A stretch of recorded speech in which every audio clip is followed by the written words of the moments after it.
Hello, welcome to Laura Taylor EDD Lives filled with lots of books. Today we will be reading Amazing Grace, written by Mary Hoffman, illustrated by Carolyn Bench.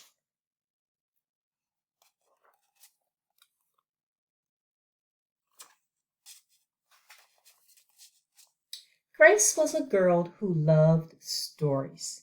She didn't mind if they were read to her or told to her or made up in her own head. She didn't care if they were from books or movies or out of Nana's long memory. Grace just loved stories. And after she had heard them, and sometimes while they were still going on, Grace would act them out.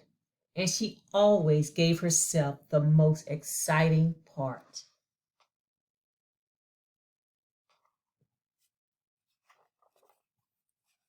Grace went into battle as Joan of Arc. She wove a wicked web as Anansi the spider.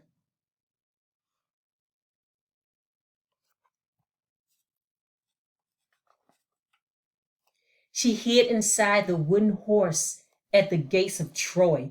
She went exploring for lost kingdoms. She sailed the seven seas with a peg leg and a parrot.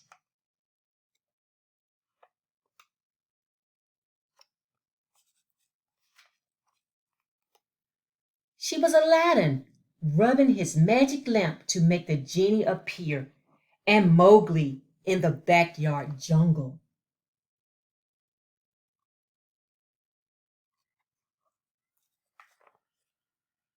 Most of all, Grace loved to act out adventure stories and fairy tales.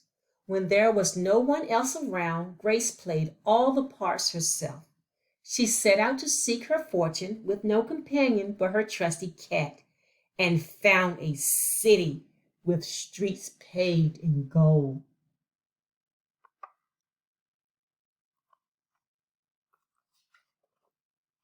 Sometimes she could get Ma and Nana to join in when they weren't too busy. Then she was Dr. Grace, and their lives were in her hands.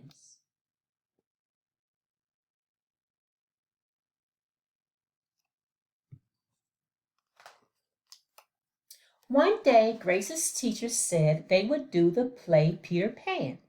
Grace knew who she wanted to be. When she raised her hand, Raj said, "You can't be Peter, that's a boy." A boy's name. But Grace kept her hand up. "You can't be Peter Pan," whispered Natalie. "He isn't black." But Grace kept her hand up. "All right," said the teacher.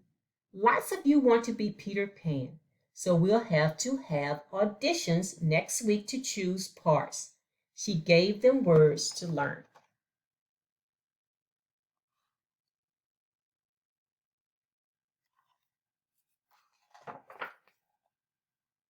When Grace got home, she seemed sad. "What's the matter?" asked Ma. "Raj said I couldn't be Peter Pan because I'm a girl."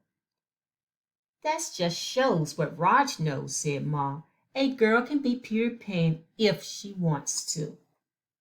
Grace cheered up then. Grace cheered up. Then later she remembered something else. "Natalie says I can't be Peter Pan because I'm black," she said. Ma looked angry. But before she could speak, Nana said, "It seems Natalie is another one who don't know nothing. You can be anything you want, Grace, if you put your mind to it."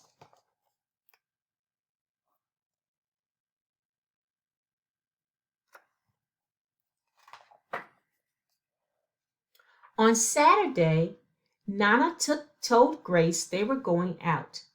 In the afternoon, they caught a bus and train into town.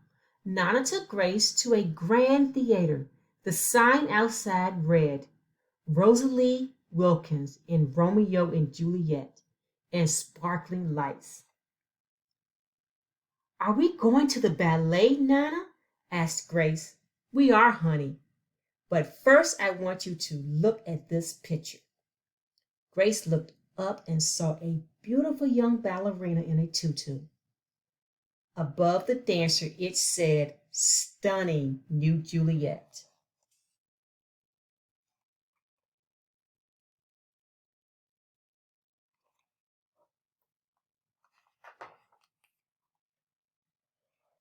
That one is little Rosalie from back home in Trinidad, said Nana. Her granny and me, we grew up together on the island. She's always asking me, do I want tickets to see her Rosalie dance? So this time I said yes. After the ballet, Grace played the part of Juliet, dancing around her room in her imaginary tutu. I can be anything I want, she thought.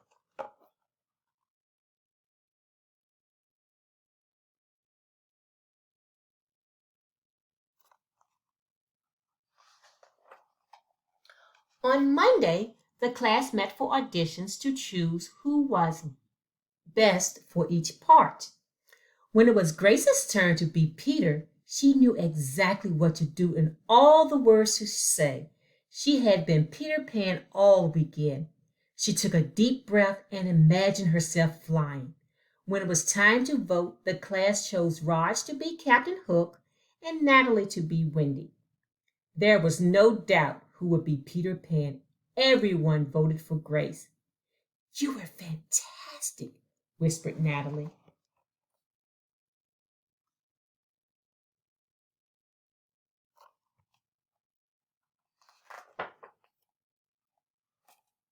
The play was a big success, and Grace was an amazing Peter Pan.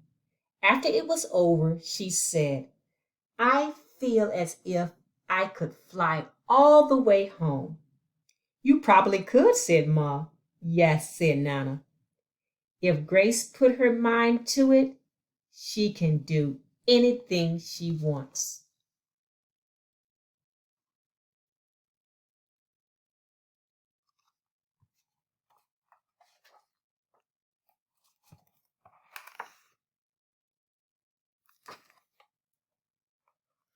Thank you for joining me today. I hope you have enjoyed hearing and reading with me Amazing Grace by Mary Hoffman, illustrated by Carolyn Bench. Keep reading.